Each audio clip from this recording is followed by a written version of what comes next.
Prince R, and Crazy D. Para to sa mga customer namin, barat, tamang hinala, at nagmamarunong.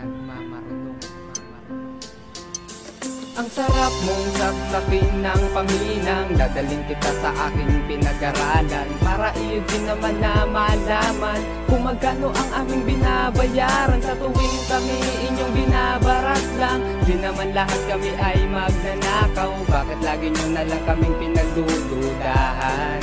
Kaming mga technician. Umaga, customer na naman ang kaharap ko. Hay nako, magtatanong lang naman. Ang dami pa sa istorya, masasayang na naman ang oras ko sa mga yan. Mas mabuti pa na maghanap na lang akong magagawa dito sa aking shop. Makalipas ang ilang segundo ay meron nang tumawag sa wakas sa akin, nagtanong kung magkano daw ang paggawa ng cellphone na ayaw nang mag-on. Sabi ko, ganito kasi yan ma'am, mababa na sa mababa ang singil ko na yan. At ang sabi niya sa akin ng mahal naman, pwede ba tawad naman at magkapit bahay naman? At ang sabi ko, pwede ma'am, wag ako, iba na lang. Kung mambabarat ka lang, di bali na lang. Kung walang magawa sa maghapon ko na to, basta hindi ako mapagod dahil lang sa cellphone mo. Ang sarap mong sapsapin ng panghinang, dadaling kita sa aking pinag-aralan, para iyo din naman na malaman kung magkano ang aming binabayaran sa tuwing kami inyong binabarat lang. Di naman lahat kami ay magnanakaw,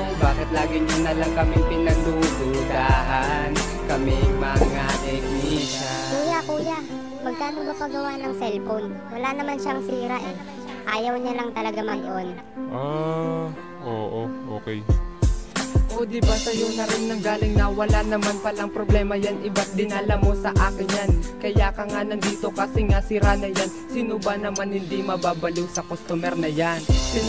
Ingatan pa ang cellphone niya, kala mo original, made in China lang naman. Gagawa ka na lang, gusto pa nakabantay sa'yo. Kala mo laging pagnanakawan mo ang cellphone niya. O baka kahuyan pa, kasi daw mahirap nang mabiktima tulad ng mga kaibigan niya noon. Tanong ko lang po sa iyo, pareho ba kayo ng pinagawa niya noon at pinapagawan mo sa ngayon? Ang sarap mong sapsapin ng panghinang, dadaling kita sa aking pinag-aralan, para iyo din naman na malaman kung magkano ang aming binabayaran sa tuwing kami inyong binabarat lang. Di naman lahat kami ay magnanakaw, bakit lagi nyo na lang kaming pinagdududahan? Kaming mga technician. Boss, magkano ba repair mo nito? Madali lang naman to eh. Kasi may umaalog lang sa loob. Hihinangin mo lang siguro yon. Tapos okay na yun.